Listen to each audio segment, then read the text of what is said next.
everyone! Hi, my name is Abby and welcome to my channel, Peachy World! Even though there's really nothing peachy about this channel, I just really like the thought of the name, and because it kind of goes with my personality, I think I could be peachy sometimes.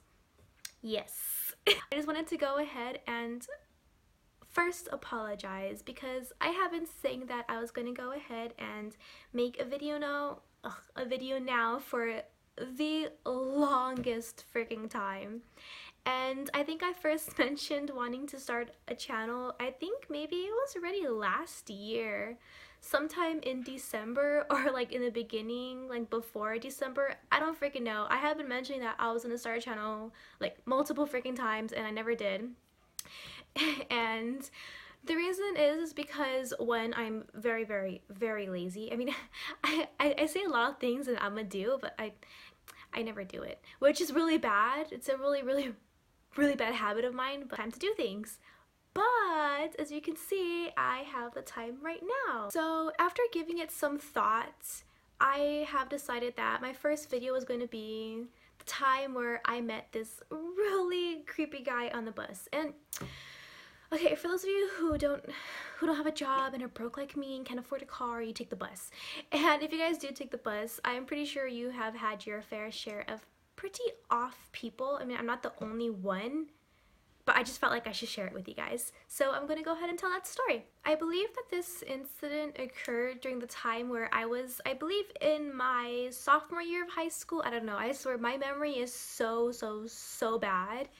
Like, anything that's important, it's important information, it just goes right out the other end, and the least important things stick in my mind forever, which really sucks. But I do believe that I was in my second year of high school. I was my sophomore year, and at the time I had a BF, a boyfriend, and me and him went to the same school. How cute is that? We have been going to the same school since 8th grade. That's like, well, actually it was like 2 years because sophomore year he ended up leaving me. Not me, but moving cities. So anyways, before that he pretty much lived down the street from me, and so I would be there almost every frigging day. Every day after school, like, hey, do you want to hang out at your place? And so yeah, I would just go over there and hang out with him every day, and I'm pretty sure it annoyed his mom like a lot. Like, she probably thought, like, does this girl even have a home? She's pretty sure that was what was going through her mind, because I was there, like I said, every day.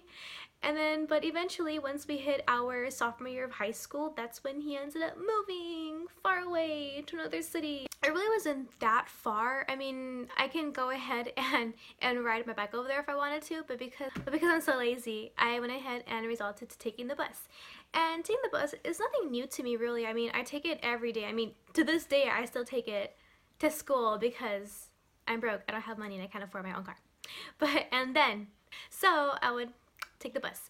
But this is only coming back from school. So when I would come back from school, I would go ahead and take two buses. I would take all the way to the station, and then I would wait. And I would go ahead and take another bus that took me from that station all the way to my house, to mi casa. And from there, I would go ahead and go home. Before, I would be there like pretty much every day. And mostly when I went over, it was pretty much always on weekdays, because on weekends was when I had family time and I would be with my family most of the time. So I would only go over, the majority of the time would be during weekdays. And because it was during the weekday, it was a school night, I would have to be back maybe around 7-ish. But that was because the buses around that time, see, I had no one to pick me up. I mean, I did, but have to leave on time to take the bus. And the bus is over there. I think they stopped running maybe around 9 o'clock, 10-ish, and I'm not sure if that applies to like every city. And so, but normally on days that I did stay late and miss my bus, that's when my then boyfriend would go ahead and ask his older brother if he can go ahead and give me, I say go ahead a lot, I'm so sorry guys.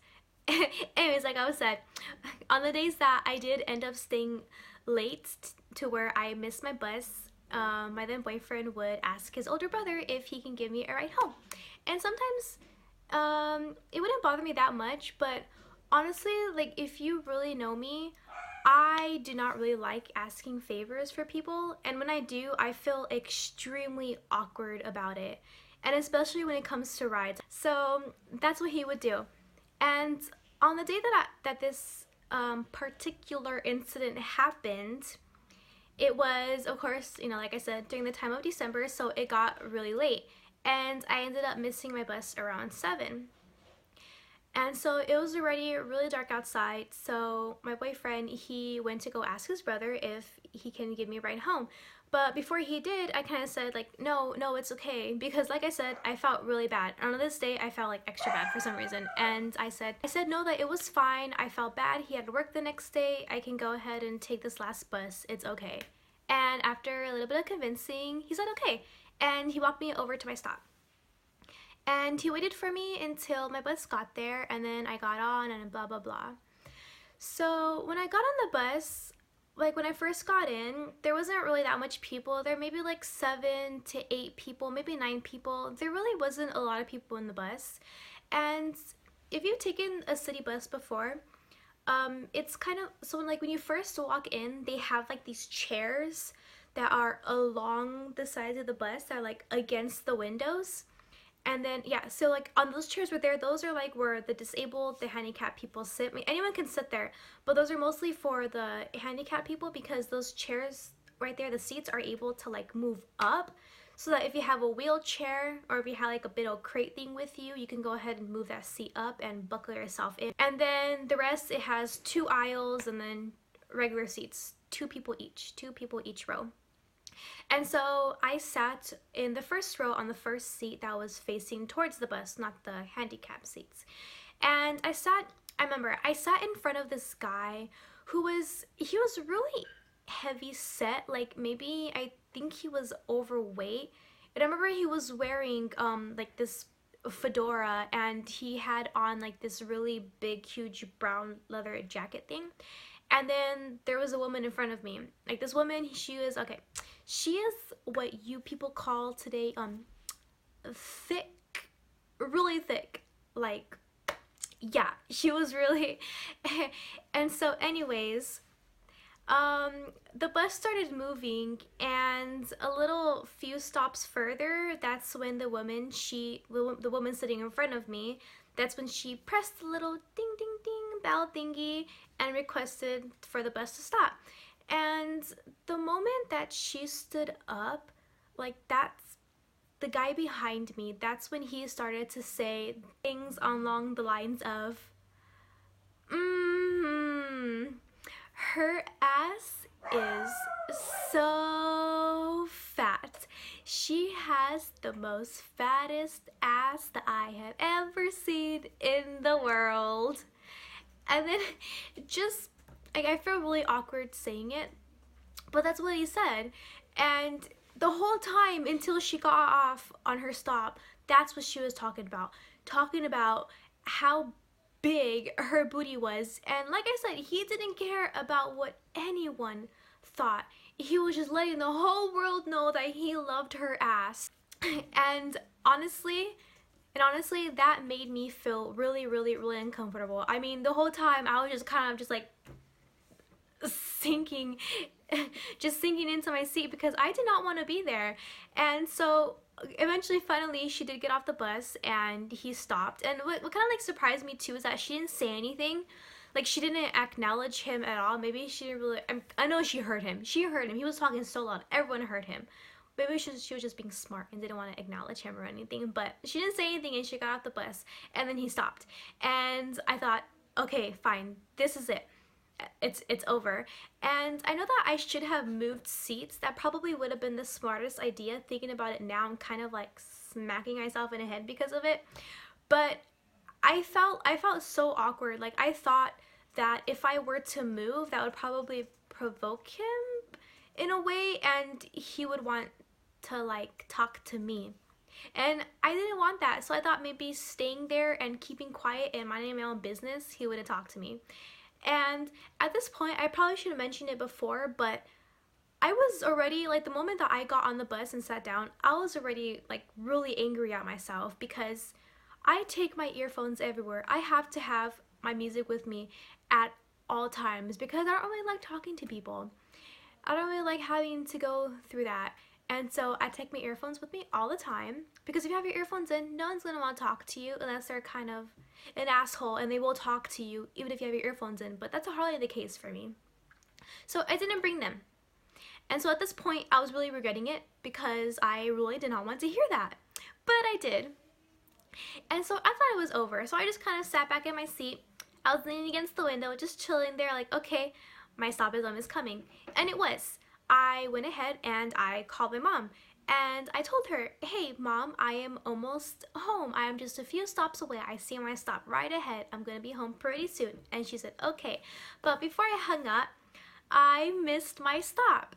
And I felt so dumb. But I mean, if you've been on a bus before, like at night, you would know that it's kind of hard to see outside of the bus because inside it has like these really big bars of lights on the inside that kind of make it a little bit hard to see outside. And the route that this bus took, it took a route through a small neighborhood, and in this neighborhood it was kind of dark. It had those old street lamps, the orange street lamps that like flickered and was barely even functioning. It had those, so it was pretty hard for me to see outside because all I saw was the reflection of the inside of the bus. All I could see was myself in the bus mirror window. It was a window. And so I missed it, and so I told my mom, okay, well, I missed my stop and I'm gonna have to get off on the one that's quite a ways more, and it leaves me off near a bridge. And I have to like walk down the bridge and then back to my house. And so she said, okay, be careful, I'll see you there. And I said, okay, I'll see you there. And the moment that I hung up, that's when the guy behind me that was talking about the butte, that's when he started to talk to me. And at first he said something along the lines of, so I heard that you missed your stop. And I didn't want to be rude, so I kind of just like nodded my head and acknowledged the fact that I did hear him because I really didn't want to upset him. And so I kind of just nodded, saying, yeah, okay, yeah, I missed my stop. And then after that, that's when, okay, so there are 2 seats in like every row. And so I was sitting on the seat that was on the window so I could like lean my head on it and maybe take a little nap before I got home, which, you know, I didn't do because of someone behind me. And so, and he was sitting directly behind me. He was sitting like in the same chair as I was, leaning against the window. He like shifted over in his seat so that he was behind me. And this is where it made me like 100 times more uncomfortable because he ended up leaning over next to me and was kind of like this. He was like this. He put his arms onto the chair that was next to me and just propped his head right here, and that's where he was.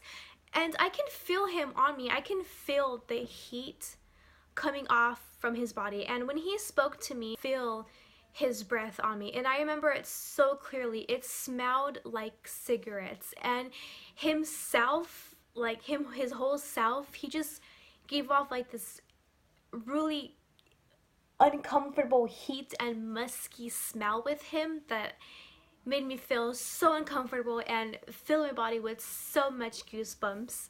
And I really did not want to be there. I would rather be anywhere else but there at that time. But he said something along the lines of, well then, you better get home because you wouldn't want to make your mommy mad, now would you? And when he said that, I mean, like, it wasn't really that weird to me at first. And so anyways, that really did creep me out. And so when he said that, I kind of just like looked at him and I didn't say anything. Well, I don't remember if I did say anything or not, but I don't think I said anything. I think I kind of just looked at him and looked the other way and kind of tried to shift as far as the seat would let me, just kind of pressing myself against the window because this man was so close to me. And sorry, I almost burped. This man was so close to me, it was already making me feel so uncomfortable. And so I thought that maybe, you know, I mean, it's pretty obvious that I don't want to talk to this man, but he didn't get the hint, and so he pressed further. And again, everything that I'm saying is not word for word, but it's along the lines of what he was saying. He started to then talk about how I better get home to my mommy because it is already getting late outside. And when it gets late outside, that's when bad men come out. Bad men that want to do bad things to little girls like you, like me. I was convinced that this man was gonna get off the bus with me and follow me home and do God knows what. So that's how it was the whole right there, just him talking about bad people and how I should get home to mommy, my mom this, my mom that, and I honestly at this point I wanted to get off this bus. So when I saw my stop coming, I banged the hell out of that freaking button. Like, I'm pretty sure I destroyed the crap out of that button because of how hard I was freaking pressing it. I was pounding on it. I wanted to get off so badly now. And so I did. And right before I did get off the bus, this man actually yelled out to me before I left that I better get home to my mommy because I don't want to make her mad once more, just to tick me off. And I have had enough, and I got the heck off of that bus and I booked it all the way home. Well, I sped walk all the way home, and I remember I kept looking over my shoulder because, like I said, I was convinced that he was gonna follow me off this bus and probably murder me, and then I wouldn't be here today. And that's pretty much it. That's pretty much the end of the story. That's what happened. That's the time where I met a pretty weird guy on the bus and I thought I was gonna die. If you guys did... So anyways, if you guys were good sports and stuck through it all the way to the end, I really appreciate it. I really do hope that you guys do like it, and I'm sorry if it wasn't on your level, your expertise level of a good YouTube story, but this is what it is. This is what I have for you. This is my first video and I hope you guys enjoyed it. Thank you, and